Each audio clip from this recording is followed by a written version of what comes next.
नमस्कार दोस्तों, आप सुन रहे हैं भूगोल का महत्वपूर्ण विषय भूआकृतिक चक्र। आज हम दो महान भूगोलवेत्ताओं के सिद्धांत समझेंगे, विलियम मॉरिस डेविस और वॉल्टर पेंक। भाग 1, भूआकृतिक चक्र क्या है? भूआकृतिक चक्र का अर्थ है धरातल के स्थल रूपों का निर्माण, विकास और विनाश की निरंतर प्रक्रिया। जब पृथ्वी की आंतरिक शक्तियां भूमि को ऊपर उठाती हैं और बाह्य शक्तियां जैसे नदियां, हवा और हिमनद उसे काटती हैं, तब समय के साथ स्थल रूप बदलते रहते हैं। इसी परिवर्तन की पूरी प्रक्रिया को भूआकृतिक चक्र कहा जाता है। भाग 2, डेविस का भूआकृतिक चक्र सिद्धांत। डेविस ने बताया कि स्थल रूपों का विकास मनुष्य के जीवन की तरह होता है। जैसे मनुष्य का जीवन बचपन, युवावस्था और वृद्धावस्था से गुजरता है, उसी प्रकार स्थल रूप भी 3 अवस्थाओं से गुजरते हैं। पहली अवस्था युवावस्था। इस अवस्था में भूमि नई नई ऊपर उठी होती है। ढाल बहुत तीव्र होती है। नदियां तेजी से कटाव करती हैं। गहरी और संकरी वी आकार की घाटियां बनती हैं। यह सबसे सक्रिय अपर्दन की अवस्था होती है। याद रखने की ट्रिक: तेज ढाल और तेज कटाव युवावस्था। दूसरी अवस्था प्रौढ़ावस्था। अब अपर्दन धीरे धीरे संतुलित होने लगता है। घाटियां चौड़ी हो जाती हैं। नदी का प्रवाह स्थिर हो जाता है। मैदान बनने लगते हैं।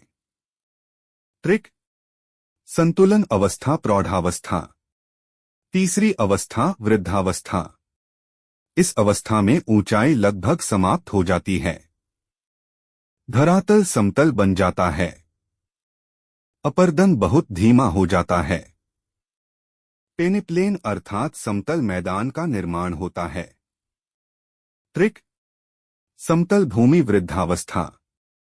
डेविस मॉडल क्रम याद रखें: युवावस्था, प्रौढ़ावस्था, वृद्धावस्था। भाग 3, पेंक का भूआकृतिक सिद्धांत।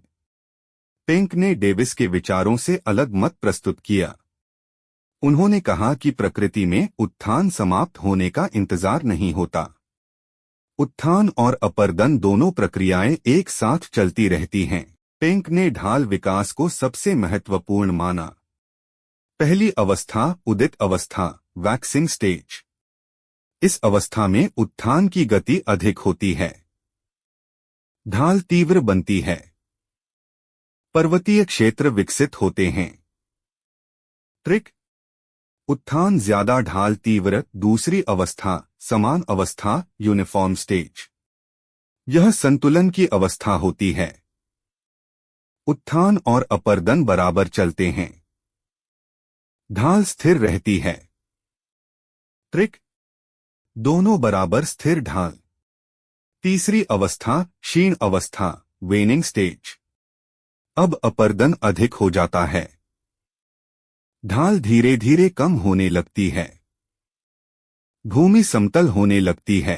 ट्रिक: अपर्दन ज्यादा, ढाल कम। भाग 4, डेविस और पेंक में अंतर, क्विक रिवीजन। डेविस ने चरणबद्ध विकास बताया। पेंक ने निरंतर विकास बताया। डेविस समय को महत्वपूर्ण मानते हैं। पेंक ढाल विकास को महत्वपूर्ण मानते हैं। डेविस का मॉडल आदर्श है। पेंक का मॉडल वास्तविकता के अधिक निकट है। अंतिम निष्कर्ष: भूआकृतिक चक्र हमें यह समझाता है कि पृथ्वी का धरातल स्थिर नहीं है। यह लगातार बदलता रहता है। आंतरिक शक्तियां भूमि को उठाती हैं और बाह्य शक्तियां उसे काटती रहती हैं। इसी संतुलन से पृथ्वी के सुंदर स्थल रूप बनते हैं। धन्यवाद दोस्तों। अगर आपको यह ऑडियो उपयोगी लगा हो तो इसे दोबारा सुनें और नोट्स जरूर बनाएं। जय हिंद।